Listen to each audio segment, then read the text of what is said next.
আসসালামু আলাইকুম ওয়া রাহমাতুল্লাহি ওয়া বারাকাতুহু। পবিত্র কোরআন মজিদ থেকে সূরা আনকাবুত আলোচনা করেছি। প্রথম রুকু, যার মানে হচ্ছে মাকড়সা, দ্য স্পাইডার। এখানে দ্বিতীয় রুকু আলোচনা করছি, শুরু হচ্ছে 14 নম্বর আয়াত থেকে। বিসমিল্লাহির রহমানির রহিম। ওয়ালাকাদ আরসালনা নূহান ইলা কওমিহি ফালাবিসা ফীহিম আলফা সানাতিন ইল্লা খামসিনা আমা ফাআখাযাহুমুত তুফানু ওয়া হুম যালিমুন ফাআনজাইনাহু ওয়া আসহাবাস সাফিনাতি ওয়া জাআলনাহা আয়াতাল লিল আলামিন। নূহকে তো আমি তার কওমের কাছে পাঠিয়েছিলাম। অনন্তর সে তাদের মধ্যে ৯৫০ বছর অবস্থান করেছিল। পরে তাদের প্লাবন গ্রাস করে, ছিল ওরা জালেম। অতঃপর তাকে ও নৌকা আরোহীদের রক্ষা করেছিলাম আর করলাম তা বিশ্বাসীদের জন্য নিদর্শন। এই যে আলামিনদের জন্য নিদর্শন আল্লাহ করলেন, এই ব্যাপারটা আমরা দ্বিতীয় রুকুতে শুরু করি আলোচনা। আমরা আগেই প্রথম রুকুতে বলেছি কিছু টেস্টের ব্যাপার, পরীক্ষার ব্যাপারগুলো আল্লাহ বলবেন, সেগুলি আমরা এখান থেকে বুঝবার চেষ্টা করি। এই যে 50 কম 1000 বছর, 950 বছর নূহ আলাইহিস সালাম কষ্ট করেছিলেন। তাই এখানে যে কষ্টটা হচ্ছে নবীর সাথে যারা ছিলেন, যেই সাহাবীরা রাসূলুল্লাহ সাল্লাল্লাহু আলাইহি ওয়াসাল্লামের সাথে, তারা যে কষ্টটা করছেন অতীতের থেকে এই কষ্টটা বুঝবার চেষ্টা করতে হবে। প্লাবন তাদেরকে গ্রাস করে, এমত অবস্থায় তারা ছিল জালেম। অতঃপর আমরা তাকে, যারা নৌকা আরোহণ করেছিল, তাদেরকে রক্ষা করলাম এবং সৃষ্টিকুলের জন্য এটাকে করলাম একটা নিদর্শন। আয়াতের মাধ্যমে মুমিনদের হেদায়েত দেওয়া হচ্ছে যে তোমরা তো মাত্র 5 বছর থেকে জুলুম নির্যাতন সহ্য করছো। এটা একটি গোমরাহ জাতির হঠকারিতা বরদাস্ত করে চলছো, কিন্তু আমার এই বান্দা যে অনবরত 950 বছর ধরে এসবের মোকাবেলা করেছে, তার সবর ও দৃঢ়তার কথা ভেবে দেখো। এই সাহসগুলি আল্লাহ আমাদেরকে দেন, এই নিদর্শনগুলো আমাদেরকে চিন্তা করতে হবে। আর স্মরণ করো ইব্রাহিমকে, যখন তিনি তার সম্প্রদায়কে বলেছিলেন তোমরা আল্লাহর ইবাদত করো এবং তার তাকওয়া অবলম্বন করো। ইব্রাহিম যখন বলেছিল তার সম্প্রদায়কে আল্লাহর ইবাদত করো এবং তাকওয়া অবলম্বন করো, তোমাদের জন্য এটাই উত্তম যদি তোমরা জানতে। সত্যিকারের আল্লাহ সচেতনতা অবলম্বন করো, এটাই তোমাদের জন্য উত্তম। এর ইব্রাহিমের পরীক্ষাটা আসলো। তারপর তো তোমরা আল্লাহ ছাড়া এই যে ওয়ার্শিপ করেছো বিভিন্ন ম্যাটেরিয়াল বস্তুকে, এই যে পূজা করেছো বিভিন্নভাবে মাটি দিয়ে জিনিস বানিয়ে, মিথ্যা উদ্ভাবন করছো। তোমরা আল্লাহ ছাড়া যাদের ইবাদত করো তারা তো তোমাদের রিজিকের মালিক নয়। কাজেই তোমরা আল্লাহর কাছে রিজিক চাও এবং তারই ইবাদত করো। তার ইবাদত করতে হবে, একমাত্র রাজ্জাকের কাছে ইবাদত চাইতে হবে।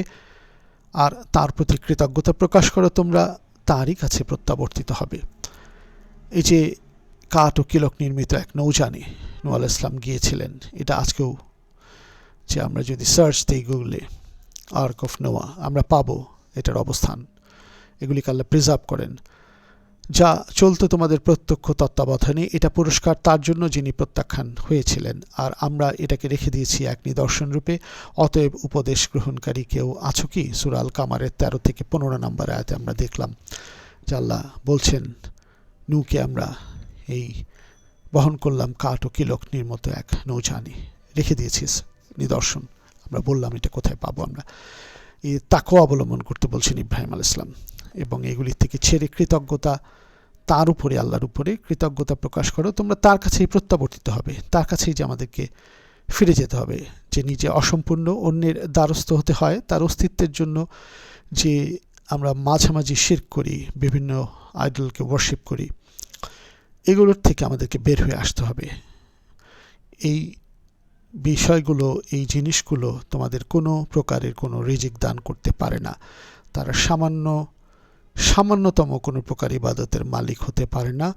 তোমাদেরকে তো আল্লাহর দিকে ফিরেই যেতে হবে, সুতরাং তোমরা তাঁর ইবাদত করো। সাদি থেকে বর্ণনা করলাম।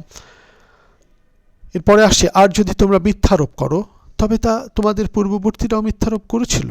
সুস্পষ্টভাবে প্রচার করা ছাড়া রসুলের আর কোনো দায়িত্ব নেই। রসুল তোমাদের কাছে পৌঁছে দেবে বাণী, বাকিটা তোমাদের দায়িত্ব এটা উপলব্ধি করা। রসুল উপলব্ধি করিয়ে দিবেন, মানার দায়িত্ব তোমাদের। এই ব্যাপারে যখনই মিথ্যারোপ করবে, এখনও মিথ্যারোপ করবে, ভবিষ্যতেও তোমাদের উপর মিথ্যারোপ করবে অবিশ্বাসীরা, কাফেররা, মুনাফিকরা, এটাতে ভেঙে পড়লে হবে না।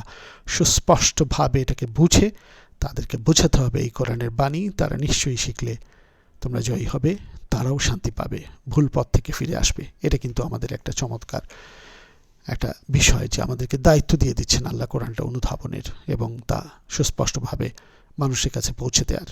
নবী যা করে গেছেন, রাসূল সাল্লাল্লাহু আলাইহি ওয়াসাল্লাম যা করে গেছেন, তারা কি লক্ষ্য করে না কিভাবে আল্লাহ সৃষ্টিকে অস্তিত্ব দান করেন, তারপর তিনি আবার সৃষ্টি করবেন? নিশ্চয়ই এটা আল্লাহর জন্য সহজ।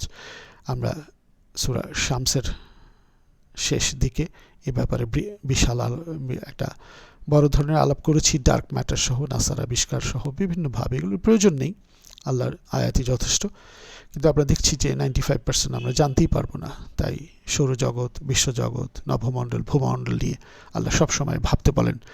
ইব্রাহিম আলাইহিস সালাম সূরা আনামের 75 নম্বর আয়াতে যেভাবে ভেবেছেন, আমি ইব্রাহিমকে এই নভমণ্ডল, ভূমণ্ডলের পরিচালনা পদ্ধতি সম্পর্কে অবগত করলাম, এবং উনি যখন জানলেন পুরোপুরি, উনি বুঝতে পারলেন কিভাবে আল্লাহ সমস্ত কিছু চালাচ্ছেন।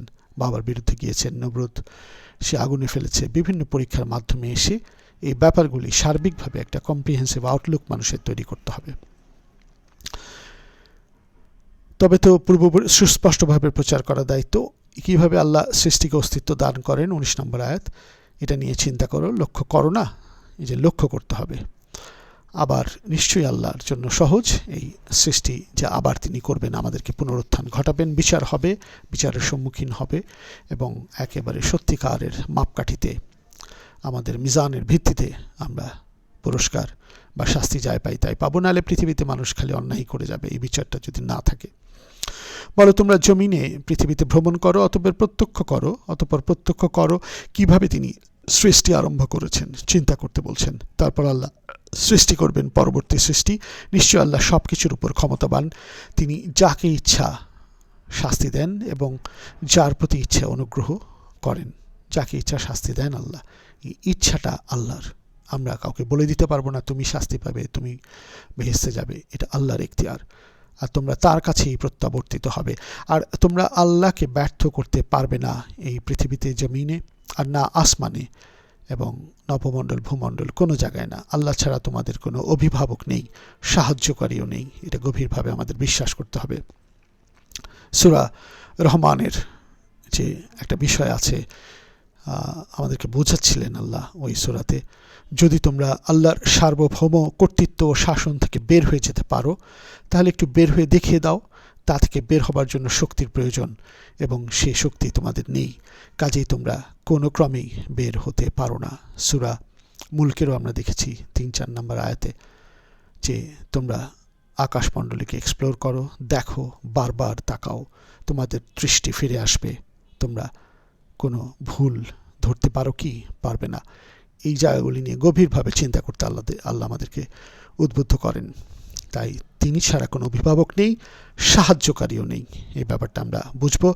তোমাদের এমন কোনো অভিভাবক, পৃষ্ঠপোষক বা সাহায্যকারীও নেই যে আল্লাহর মোকাবেলায় তোমাদের আশ্রয় দিতে পারে এবং তার কাছে জবাবদিহি থেকে বাঁচাতে পারে। কি চমৎকার সিস্টেম! আমরা যেন ভুল না করি যে এই পৃথিবীতে যত অন্যায় করি আমাদের একটা বিচার হবে। পৃথিবীর মানুষ হয়তো বা দেখবে না, কিন্তু আমাদের ত্বক, চোখ, কান, মুখ, চুল, এ দেহর অঙ্গ প্রত্যঙ্গ সাক্ষী দেবে, হ্যাঁ, ভুল সে করেছিল।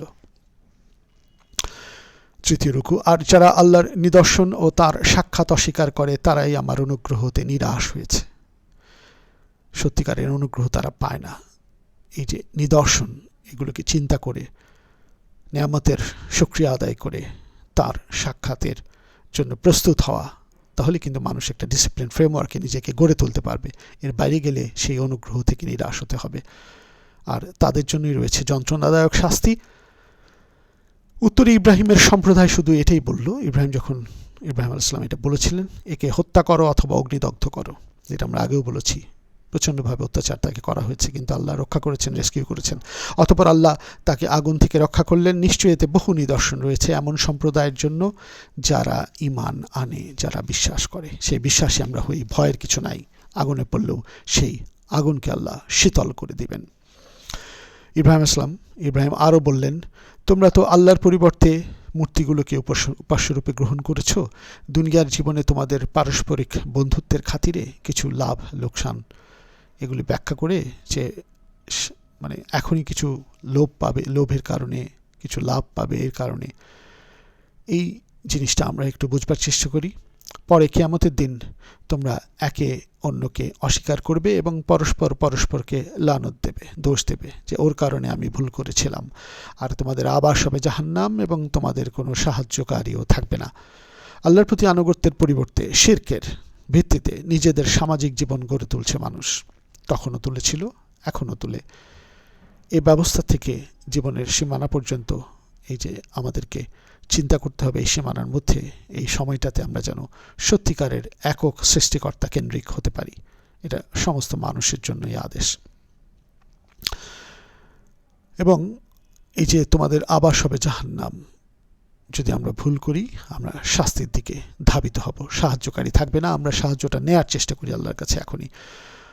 এরপরে লূত আলাইহিস সালামের উদাহরণ আসছে। অতঃপর লূত তার প্রতি বিশ্বাস স্থাপন করলেন, আর ইব্রাহিম বললেন, আমি আমার রবের উদ্দেশ্যে হিজরত করছি। ইব্রাহিম আলাইহিস সালামও হিজরত করেছেন। লূতও সম্পূর্ণরূপে আল্লাহর উপর নির্ভর করলেন। নিশ্চয়ই তিনি পরাক্রমশালী, প্রজ্ঞাময়।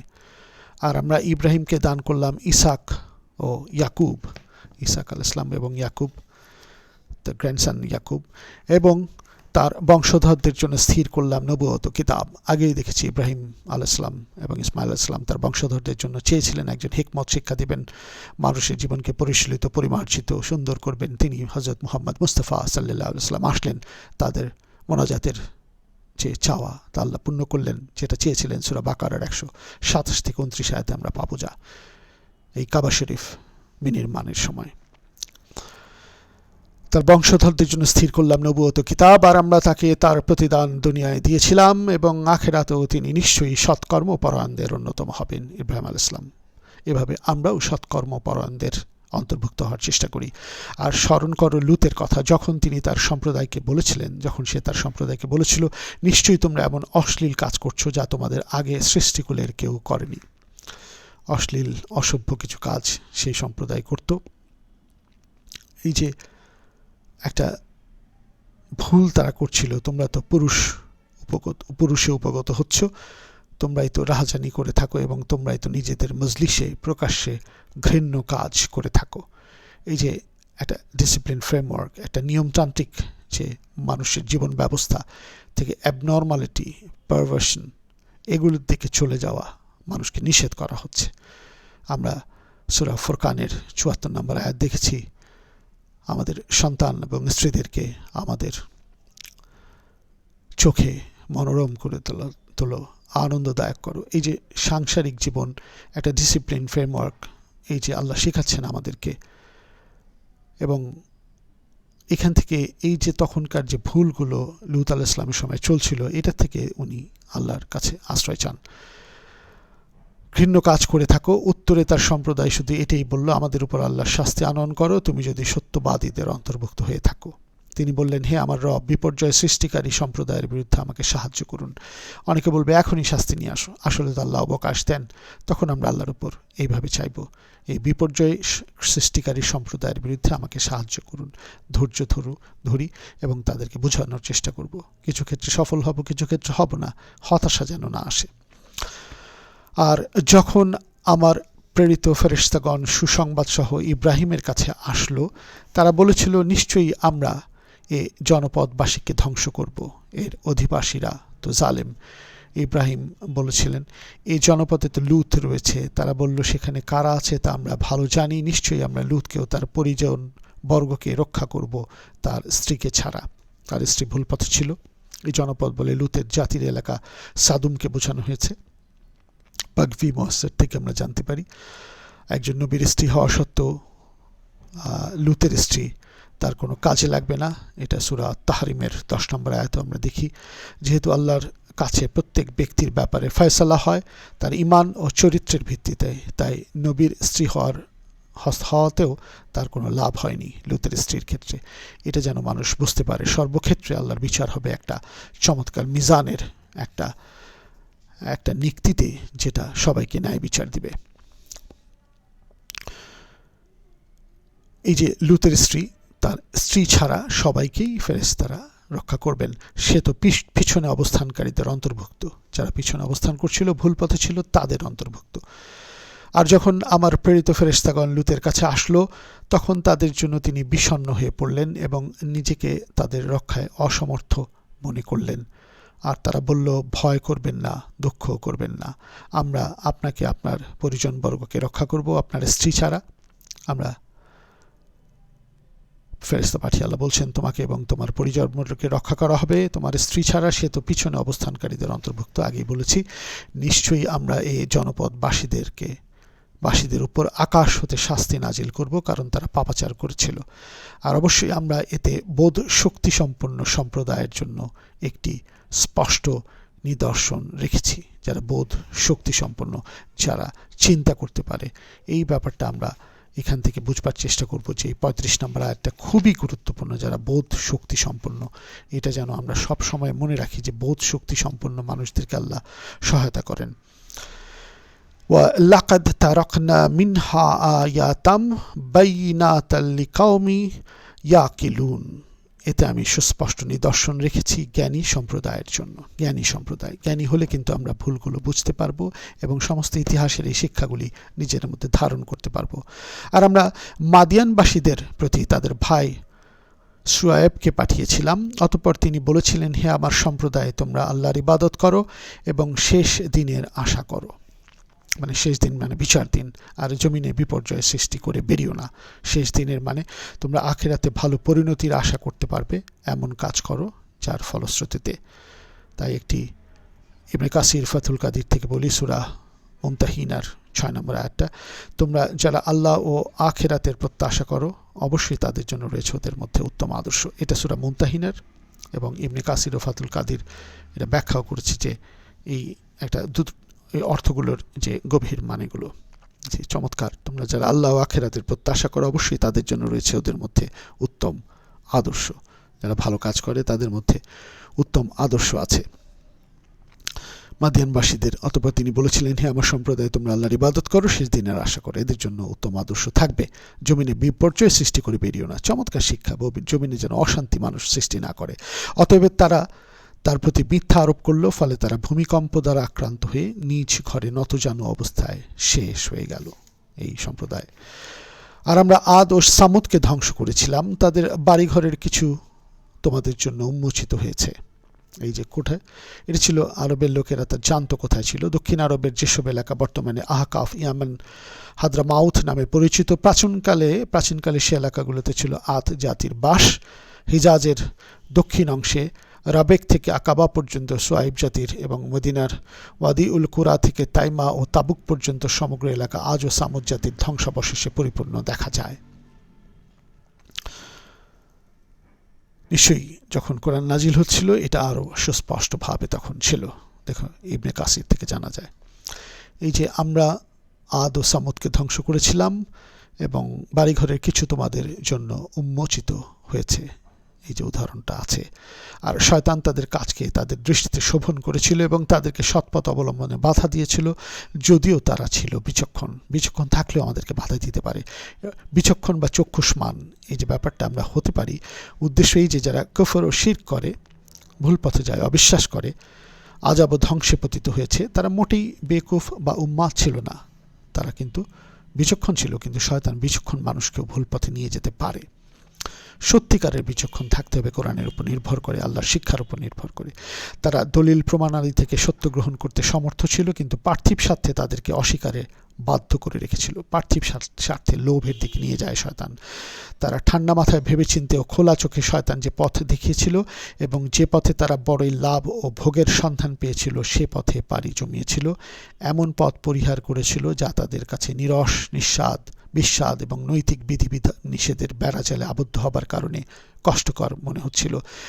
সাময়িকভাবে নৈতিক যে বিধিবিধান, এই বেড়াজাল কষ্টকর মনে হলেও শয়তান এটা মনে করাবে আসলে এর মধ্যে আনন্দ এবং সুখ অনেক বেশি। ফাতুল কাদির থেকে ব্যাখ্যা। অন্যত্র বলা হচ্ছে, যারা জাগতিক কাজকর্ম খুব বোঝে কিন্তু আখিরাতের ব্যাপারে উদাসীন। সূরা রুম 7 নম্বর আয়াত। আমরা ধ্বংস করেছিলাম কারুন, ফেরাউন ও হামানকে, আর অবশ্যই মুসা তাদের কাছে সুস্পষ্ট নিদর্শন সহ এসেছিল। অতএব তারা জমিন অহংকার করেছিল, কিন্তু তারা আমার শাস্তি এড়াতে পারেনি। আমরা দেখেছি ফেরাউন মরবার সময় পানিতে ডুবতে ডুবতে ক্ষমা চাওয়ার চেষ্টা করেছিল, কিন্তু আল্লাহ তাকে ক্ষমা করেননি। আমরা সচেতন হই এখনই। সুতরাং তাদের প্রত্যেককে আমরা তার অপরাধের জন্য পাকড়াও করেছিলাম। এই ফেরাউনকে পাকড়াও করেছিল এবং ফেরাউন বাঁচতে চেয়েছিল। আমরা যেটা সূরা ইউনূসের 92 নম্বর আয়াতে দেখি, তাকে নিদর্শন হিসেবে তার দেহকে রেখে দেওয়া হয়েছে। এখন কায়রোর জাদুঘরে আছে। আমরা একটা সূরায় ডিটেল আলাপ করেছি এই ব্যাপারে। আমরা অপরাধের জন্য তাদেরকে পাকড়াও করেছিলাম। তাদের কারো উপর আমরা পাঠিয়েছিলাম পাথর কুচি সম্পন্ন প্রচণ্ড ঝটিকা। এটা আদ জাতির উপর। তাদের উপর অবিরাম 7 রাত ও 8 দিন পর্যন্ত ভয়াবহ তুফান চলতে থাকে। সূরা আল হাক্কা 7 নম্বর আয়াত আমরা দেখেছি। তাদের কাউকে আঘাত করেছিলাম মহানাদ, কাউকে আমরা প্রথিত করেছিলাম ভূগর্ভে, কাউকে আমরা করেছিলাম নিমজ্জিত। ফেরাউন নিমজ্জিত হয়েছিল। আর আল্লাহ এমন নন যে তিনি তাদের প্রতি জুলুম করবেন, বরং তারা নিজেরাই নিজেদের প্রতি জুলুম করেছিল। শাস্তি আসলে আমাদেরই হাতের অর্জন, আমাদের কর্মকাণ্ডের অর্জন। আর অনুগ্রহ আল্লাহর থেকে আসে। আমাদের কাজের মাধ্যমে আমরা শুধু প্রচেষ্টা চালাতে পারি। যারা আল্লাহ ছাড়া বহু অভিভাবক গ্রহণ করে, শিরক করে, তাদের দৃষ্টান্ত মাকড়সার ন্যায়। এই প্রথমবার 41 নম্বর আয়াতে মাকড়সা বিষয়টা এখানে উচ্চারিত হচ্ছে, যেটা আনকাবুত এই সূরার মানেটা। দৃষ্টান্ত মাকড়সার ন্যায়, যে ঘর বানায় আর ঘরের মধ্যে মাকড়সার ঘরই তো দুর্বলতম। যদি তারা জানতো, এই ব্যাপারটা জানতে হবে। যেমন এর আগের আয়াতে বলছেন জুলুম করবেন, আল্লাহ কার উপর জুলুম করেন না, তাদের হাত অর্জন করে। তাই এমন কিছু অর্জন করব না যে একেবারেই ভঙ্গুর। এখনই যে ব্যক্তি তাগুতকে, আল্লাহ বিরোধী শক্তিকে অস্বীকার ও প্রত্যাখ্যান করে এবং আল্লাহর প্রতি ঈমান আনে, সে এমন মজবুত নির্ভরকে আঁকড়ে ধরেছে যা কখনো ছিন্ন হবার নয়। বস্তুত আল্লাহ সবকিছু শোনেন ও জানেন। সূরা আল বাকারার 256 নম্বর আয়াত আমরা এটা নিশ্চয়ই বুঝতে পারবো যে আল্লাহ ব্যতীত অন্যের ইবাদত করে এবং অন্যের উপর ভরসা করে তাদের দৃষ্টান্ত মাকড়সাল চাল বা অত্যন্ত দুর্বল। বিশ্বজাহানের প্রকৃত মালিককে বাদ দিয়ে যারা একেবারে অক্ষম বান্দা এবং সম্পূর্ণ কাল্পনিক উপাস্যদের উপর নির্ভর করে চলেছে, তার প্রকৃত অবস্থা মাকড়সার চালের চাইতে বেশ কিছু নয়, ভঙ্গুর। যে কোনো সময় এটা ছিঁড়ে পড়ে যাবে। আর আল্লাহ ছাড়া যা কিছুকে ডাকে আল্লাহ তো জানেন, আর তিনি পরাক্রমশালী, প্রজ্ঞাময়। এই যে একমাত্র আল্লাহর ক্ষমতায়, আল্লাহই ক্ষমতার মালিক এবং তারই বিচক্ষণ কর্মকুশলতা ও জ্ঞান এ বিশ্বজাহানের ব্যবস্থা পরিচালনা করছে। মাকড়সাল জাল দ্বারা মুশরিকদের উপাস্যদের দৃষ্টান্ত দেওয়ার পর এখন বলা হয়েছে যে আমি সুস্পষ্ট দৃষ্টান্ত দ্বারা তাওহীদের স্বরূপ বর্ণনা করছি। একক সর্বশক্তিমানের উপর নির্ভরশীলতার যে স্বরূপ বর্ণনা করি। কিন্তু এসব দৃষ্টান্ত থেকে কেবল জ্ঞানীরাই জ্ঞান আহরণ করে, অন্যেরা চিন্তা ভাবনা করেই না। ফলে সত্য তাদের সামনে ফোটে না।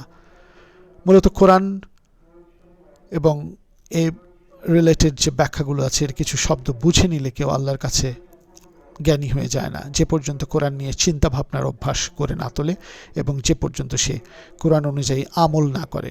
এটা আমরা এখান থেকে দেখতে পারি যে এই কোরআন নিয়ে আসলে চিন্তা ভাবনা করতে হবে। মদিনা থেকে যে তাফসিরটা দেওয়া হয় হজের সময়, সেইখান থেকে আমি বললাম এই যে কিছুতে ডাকে আল্লাহ তো জানেন, আর তিনি পরাক্রমশালী, প্রজ্ঞাময়। আর এই সকল দৃষ্টান্ত আমরা মানুষের জন্য দিই, কিন্তু শুধু জ্ঞানী ব্যক্তিরাই এটা বুঝে, জ্ঞানী ছাড়া অন্যরা কেউ বুঝে না। আল্লাহ যথাযথভাবে আসমান সমূহ জমিন সৃষ্টি করেছেন, orderly design, Anthropic principal, intelligent ডিজাইনের মাধ্যমে। এটা অনেকবার আমরা আলোচনা করেছি, সূরা শামসের শেষ দিকেও করেছি, বিভিন্ন সূরাতে আছে, আমরা জেনে নিতে পারবো। গভীরভাবে চিন্তা করতে আল্লাহ সবসময় আমাদেরকে অনুপ্রাণিত করছেন। এতে তো অবশ্যই নিদর্শন রয়েছে বিশ্বাসীদের জন্য। এই যে বিশ্বাসীদের জন্য নিদর্শন আমাদেরকে খেয়াল করতে হবে। আমরা এই সূরার চতুর্থ রুকু পর্যন্ত শেষ করলাম। প্রথম পর্বে প্রথম রুকুটা শেষ হয়েছিল, দ্বিতীয় পর্বে দ্বিতীয় রুকু থেকে চতুর্থ রুকু শেষ করলাম। নিশ্চয়ই এর মাধ্যমে আল্লাহ আমাদেরকে অতীতের যে ঘটনাগুলোর থেকে শিক্ষা নিয়ে গভীরভাবে আমাদের জীবন চলার পথে যেন আমরা সততার ভিত্তিতে চলতে পারি, এই তৌফিক দান করবেন। জাযাকাল্লাহু খাইরান।